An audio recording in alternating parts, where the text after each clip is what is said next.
Welcome to the fourth lecture, students of chapter catenary. In the previous chapters, let us recall so far what we have done.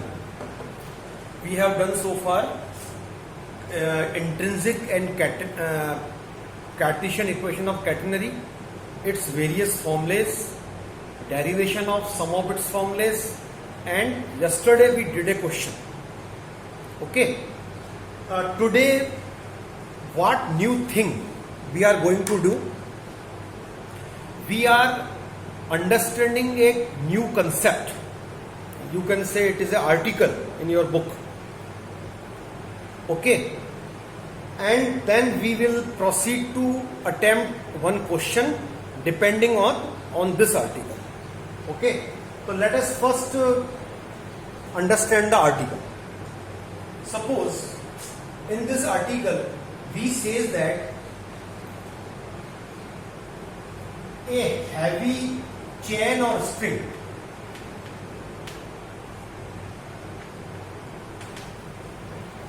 now remember this word we have used for catenary, but still I am not using the word catenary here.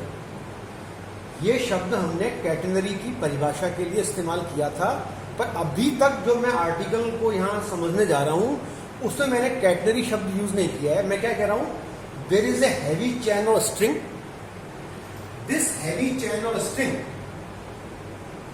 अब आप जो मैं words बोलने जा रहा हूँ उसको जरा ध्यान से सुनिए. This is hanging over. ये वर्ड हमने समझना है. What is the meaning of hanging over? This heavy chain और string is hanging over two small smooth pulleys.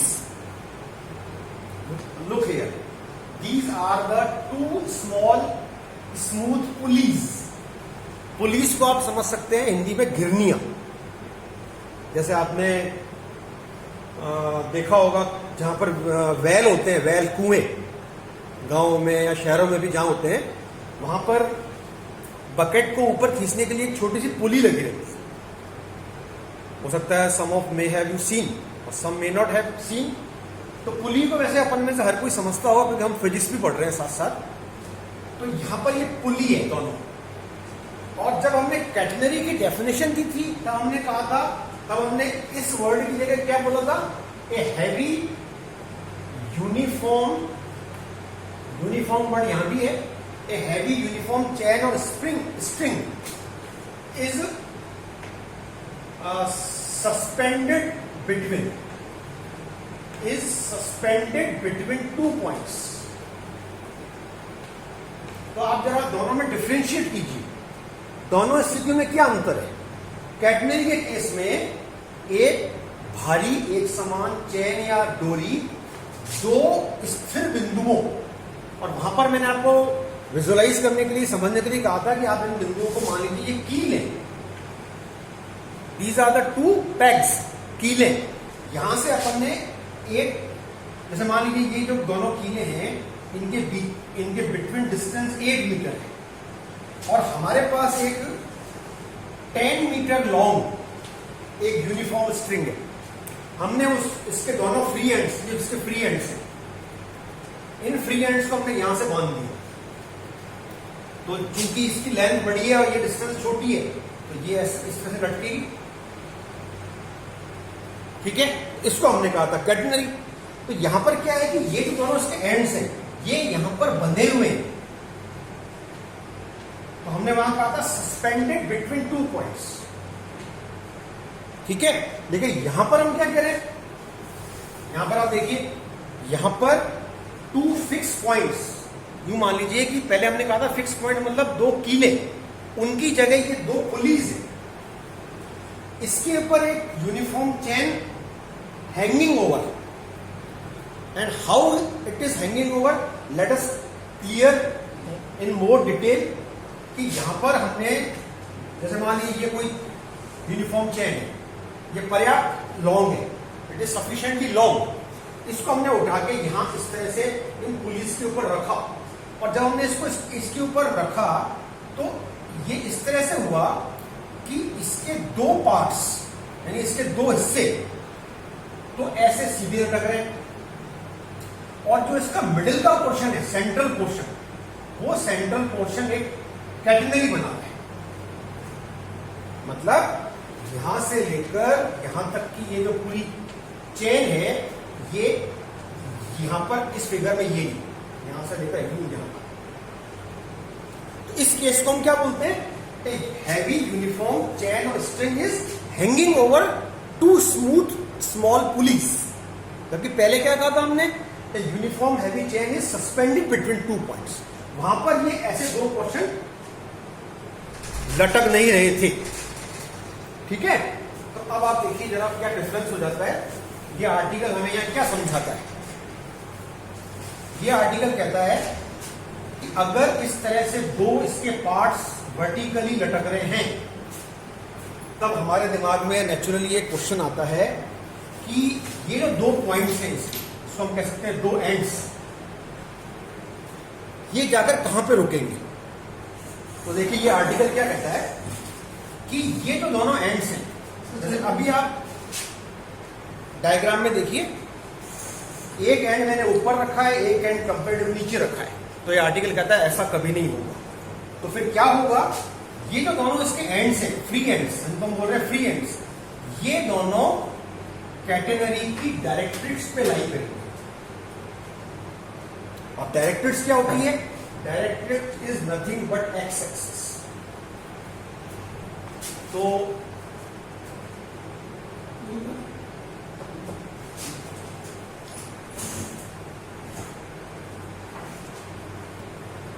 Late me speak the full article. पूरा आर्टिकल मैं आपको बोल के बताता हूं। ए हैवी यूनिफॉर्म चेन और स्ट्रिंग, और यहां पर क्या आएगा? अभी मैंने लिखा is hanging over. Hanging over, ये वर्ड आपको पिक करना है, ध्यान से समझना है। Is hanging over two small smooth pulleys in such a way that its central portion is in the shape of A catenary and its two other portion are in vertical position. Okay, then the free ends of the string कहां से कहां तक है? String P से लेकर Q तक है। ये स्ट्रिंग यहां से चल के P A C Q B B Q, तो ये इसके फ्री एंड्स। तो ये जो इसके फ्री एंड्स हैं, आर्टिकल कहता है these lie on the directrix, which in other words x-axis of the catenary. यानी ऐसा नहीं होगा कि ये वाला एंड ऊपर हो जाए, ये वाला एंड डायरेक्ट्रिक्स पे आ जाए, या ऐसा में नहीं होगा कि ये एंड नीचे आ जाए डायरेक्ट्रिक्स के, क्योंकि डायरेक्ट्रिक्स तो इमेजिनरी लाइन है, और ये ऊपर रह जाए। मतलब यहां पर ग्रेविटी दोनों एंड्स के साथ इक्वल जस्टिस कर रही है, बराबर का न्याय कर रही है। कैसे? P एंड P कहां पर है? एक्स एक्सिस पे, और Q एंड P कहां होगा? एक्स एक्सिस पे। So this is a small article. इसका प्रूफ आप चाहें तो बुक्स में देख लीजिएगा। Proof is not so important. Okay, let us now do one question.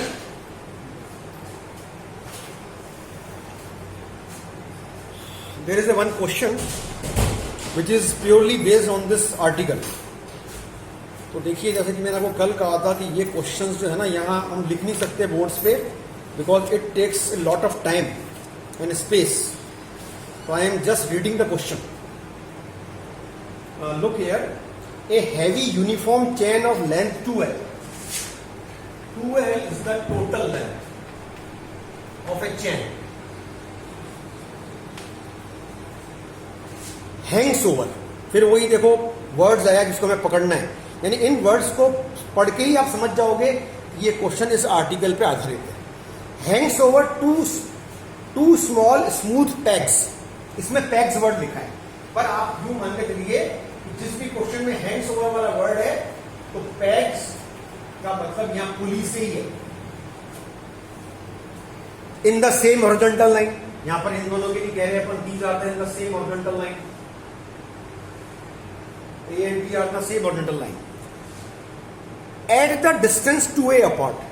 ये डिस्टेंस 2a है, इट मींस बाई सिमेट्री, ये भी ए होगी, ये भी ए। नाउ अब प्रूव क्या करना है, show that if h is the sag in the middle, h is the sag।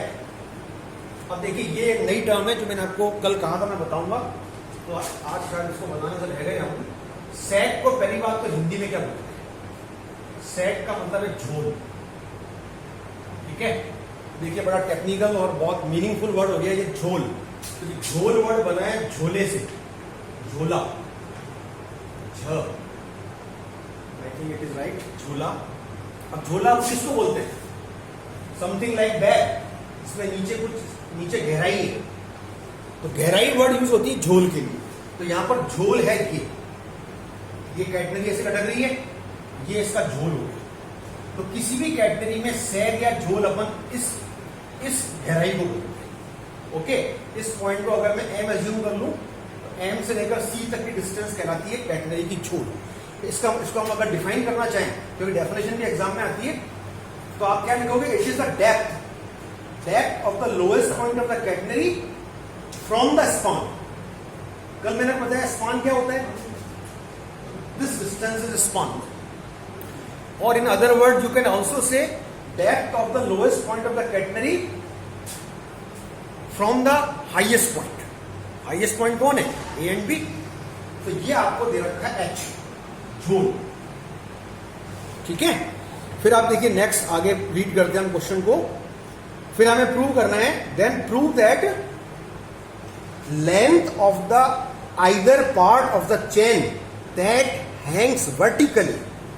क्या मतलब हुआ इस बात का, ये कह रहा है इस चेन के दो पार्ट्स हैं, एपी और बीक्यू।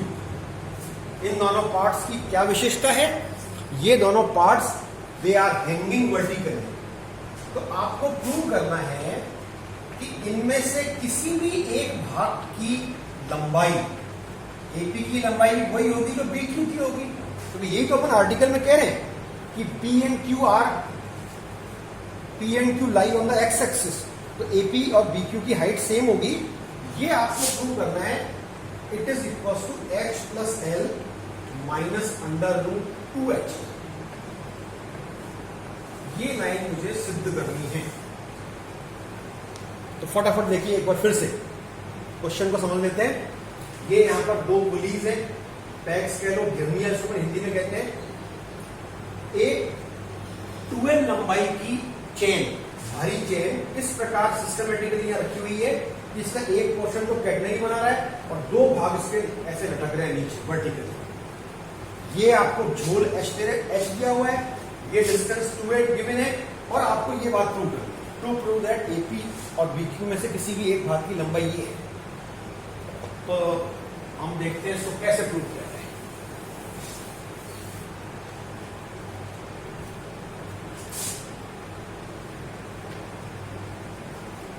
सॉल्यूशन। तो देखिए सबसे पहले हम क्या करते हैं, इस पॉइंट के कोऑर्डिनेट मांगते हैं, स्टार्ट इससे करेंगे। तो कोऑर्डिनेट के लिए मुझे एक्स कोऑर्डिनेट और वाई कोऑर्डिनेट में से पहले देखूंगा कोई पता तो नहीं है मुझे। तो आप देखिए इसका मुझे एक्स कोऑर्डिनेट पता है, कैसे, ये डिस्टेंस होगी इसका x coordinate OP, and OP is equal to M A and it is a. तो खाली मैं इसका वाई कोऑर्डिनेट मान लूंगा, और वाई कोऑर्डिनेट मैंने वाई मान लिया। तो I will start my solution, let A, और ये आप एक नई बात समझिए कि अगर किसी पॉइंट के आगे ऐसे अपन 3 लाइनें लगाते हैं, इसका मतलब हम उसके कोऑर्डिनेट की ही बात कर रहे हैं। तो जितना हो सके हम लैंग्वेज को शॉर्ट करेंगे, let a be a comma y, okay.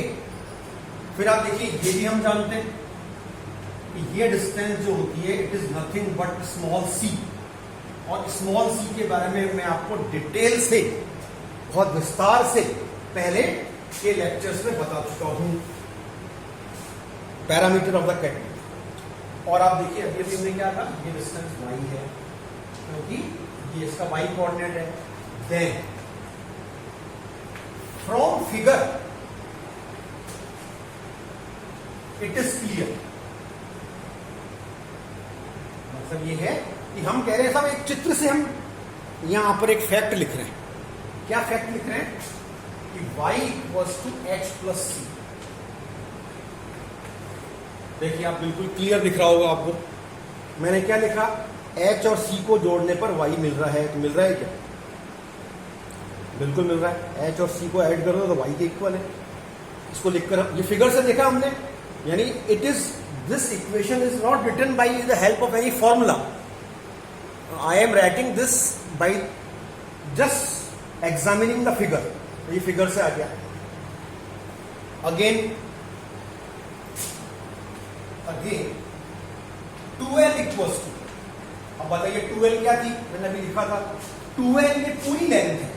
ये देखिए गाना में चौक चला रहा हूं, ये चला मैं P से A तक, फिर मैं इधर गया A से C तक, फिर मैं इधर गया C से B तक, फिर मैं गया B से Q तक। ये पूरी लंबाई 2l है।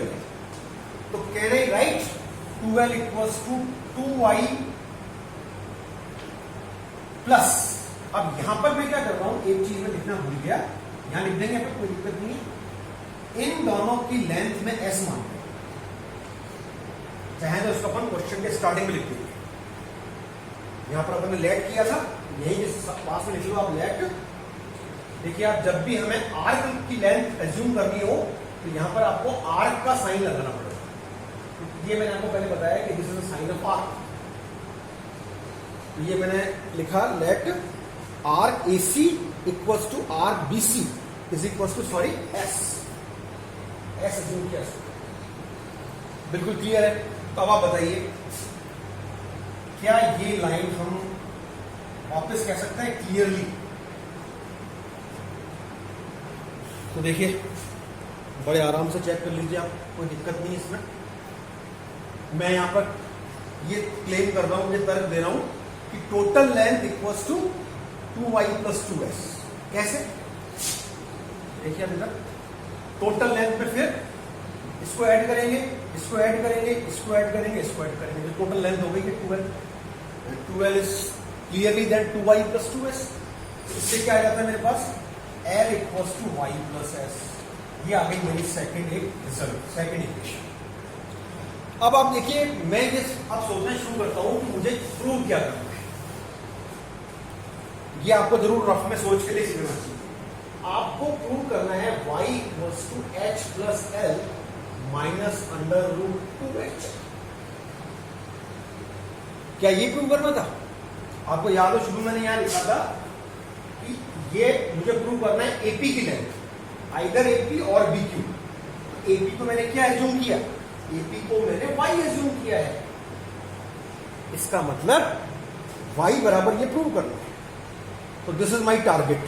ओके, अब मैं सोचना शुरू करता हूं कि ये टारगेट मुझे कैसे अचीव होगा। ये टारगेट नेचुरली जो मैंने यहां पर दो इक्वेशन लिखी है 1 और 2, एक तो मुझे इनका यूज करना पड़ेगा। तो जरा मैं इन पे निगाह दौड़ाऊं कि इनमें क्या क्या आ रहा है, क्या क्या मुझे चाहिए और क्या क्या मुझे नहीं चाहिए। इस रिक्वायर्ड रिजल्ट में मुझे y, h और l तीन डाटा चाहिए। और यहां पर मैं देखता हूं y है, h है, l है। These are the desired data. And what are the undesired data? Undesired data का मतलब यहां पर कोई हमारे को इनसे कोई अनडिजायर्ड का मतलब इनसे कोई हमारे को बेरुखी नहीं है। अनडिजायर्ड का मतलब ये है कि इन डाटास को मुझे फाइनल रिजल्ट में मैं इनको नहीं मांगता हूं। ये दोनों C और S जो है ये इस फाइनल रिजल्ट में नहीं अपीयर हो रहे हैं। तो ऐसे डाटास को हम मैथ्स में कह सकते हैं अनडिजायर्ड, यानी ये हमें यहां से हटाने हैं और एक रिजल्ट वो प्रूव करना है। तो इस तरह से सोचेंगे तो हमारा दिमाग में क्लिक होने लग जाएगा कि अब हमें कौन सा फॉर्मूला यूज करना है। तो देखिए 9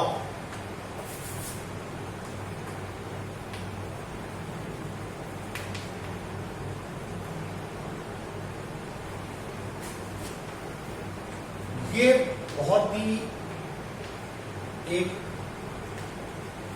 जो लाइन में लिख रहा हूं इसके ऊपर मैंने आपको कल बहुत ज्यादा एम्फेसिस करके समझा दिया है कि जब भी हम कोई फॉर्मूला लगाएंगे जो हमने 8 से 10 फॉर्मूले कैटेगरी के लिख रखे हैं, याद कर रखे हैं, उनमें से कोई भी फॉर्मूला हम लगाएंगे तो विशेष बात ये होगी कि वो फॉर्मूला हम किस पॉइंट के लिए लगा रहे हैं उसको हमें जरूर मेंशन करना है, क्योंकि यही फॉर्मूला अगर यहां पर किसी और पॉइंट के लिए लगेगा तो वो अलग रुख ले लेगा, अलग रूप ले लेगा, किसी अलग पॉइंट के लिए लगेगा तो अलग रूप ले लेगा। तो these formulas are dependent on the point, choice of point. So here I am using the formula for the point A. तो इसका मीनिंग ये हो गया कि इस फॉर्मूले में y की जगह y कोऑर्डिनेट ऑफ A भरा जाएगा, और C तो होता है कांस्टेंट, कैटेगरी के लिए कल बताया है, और S भरा जाएगा A पॉइंट का। तो यहां पर आप बताइए, अब देखिए फिगर में, तो यहां सिंपल सी एक बात समझने में आती है कि इस पॉइंट का y ही है, मतलब हमने एज्यूम ही ऐसा किया है, और इस पॉइंट का जो s है वो भी ऐसे एज्यूम किया है। ये 22 चांस है, आप चाहो तो कुछ और भी मान सकते हो। तो इसका मतलब अब यहां पर हमें y की जगह y रखना है और s की जगह s रखना है। तो अब देखिए, अब हम क्या करते हैं, इस फॉर्मूले में कुछ ऐसा करेंगे जिससे कि रिक्वायर्ड रिजल्ट आ रहा है। हमको तो रिक्वायर्ड रिजल्ट चाहिए, तो रिक्वायर्ड रिजल्ट में मैंने वो क्या बताया, ये दोनों अनडिजायर्ड है। तो यहां पर इन दोनों की वैल्यू c की और s की वैल्यू में यहां 1 और 2 से निकाल के इसमें पुट करो, ठीक है। तो देखिए जरा, वाई स्क्वायर c की जगह में क्या पुट करूं, फ्रॉम 1 क्या कहता है, c equals to y minus h। देखिए अब यहां से c की वैल्यू क्या आएगी, y माइनस h, s की वैल्यू क्या आएगी, l minus y।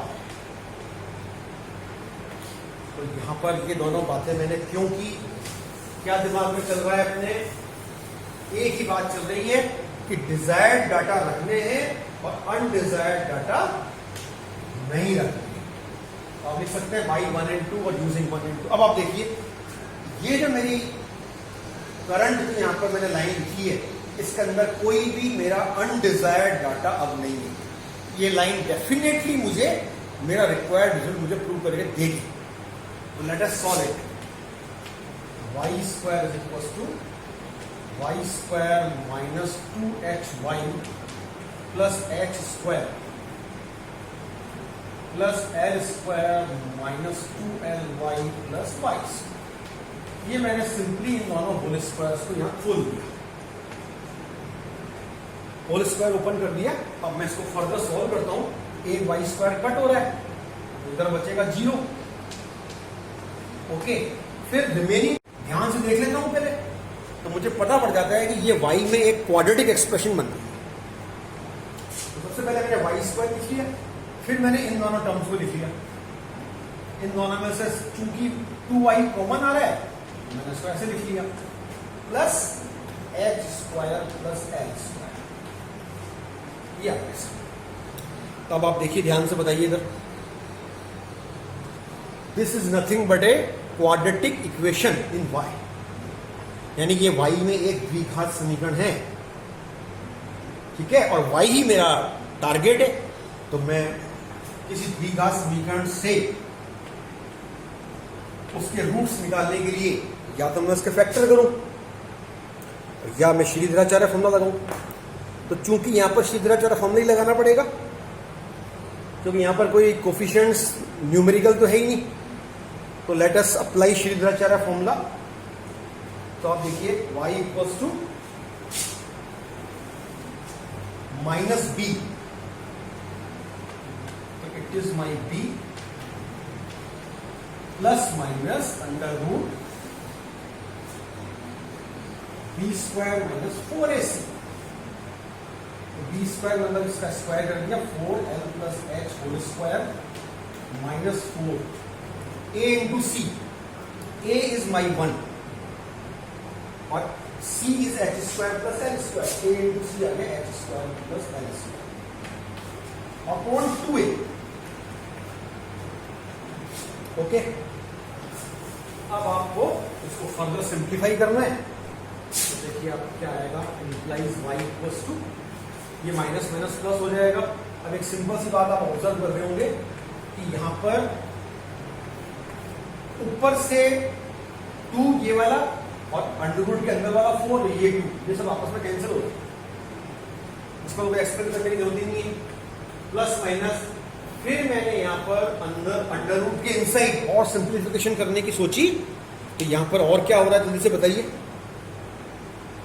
Yes, it is under root 2LH बच रहा है खाली। कैसे देखिए आप, जैसे कि मैंने आपको कहा ये 4 तो कट रहा है, ये सब आपस में कैंसिल हो गए। अब ये इस होल स्क्वायर पे जब मैं ओपन करता हूं तो a square plus b square plus 2ab, तो a स्क्वायर बी स्क्वायर वाली टर्म से कैंसिल हो जाएगी, अब 2ab बची खाली। ओके, अब आप देखिए, अब एक काम मैं आपको होमवर्क के लिए दे रहा हूं, rejecting positive sign here because. Homework क्या है आपका, यहां पर आपको यह सोचना है कि यहां पर दो यहां पर साइन आ रहे हैं प्लस और माइनस, तो यहां पर मैं प्लस साइन नहीं ले सकता। इसका एक सॉलिड रीजन है यहां पर, वो रीजन आपको सोचना है कि अगर मैं यहां प्लस साइन ले लेता हूं तो एक यहां पर गड़बड़ हो जाती है, एक ब्लंडर हो जाती है, एक गलती हो जाती है, तो वो गलती आपको बता के लिखनी है, ठीक है। सो यहां तक तो आपको प्लस माइनस दोनों लगा रहे हैं, सो टेकिंग नेगेटिव साइन। अगर ये रिप्लाई आप इसको सोचिएगा, वी कैच, ठीक है, ये मैंने डैश डैश कर दिया है, इसका मतलब यहां पर आपको लिखना है इस बात का रीजन। तो we get L plus H minus under root 2H, ठीक है। तो this is the my answer, we can say, और हेंस प्रूव। तो हमें प्रूव करना था, तो ये मैंने आज आपको मैंने कुल मिला के एक आर्टिकल बताया, उस आर्टिकल पे ही बेस्ड एक क्वेश्चन बताया, ठीक है। कल हम इसका एक डिफरेंट टाइप का क्वेश्चन करेंगे जिसमें एक कहना चाहिए कंसेप्ट काम में आएगा फ्रिक्शनल फोर्स का।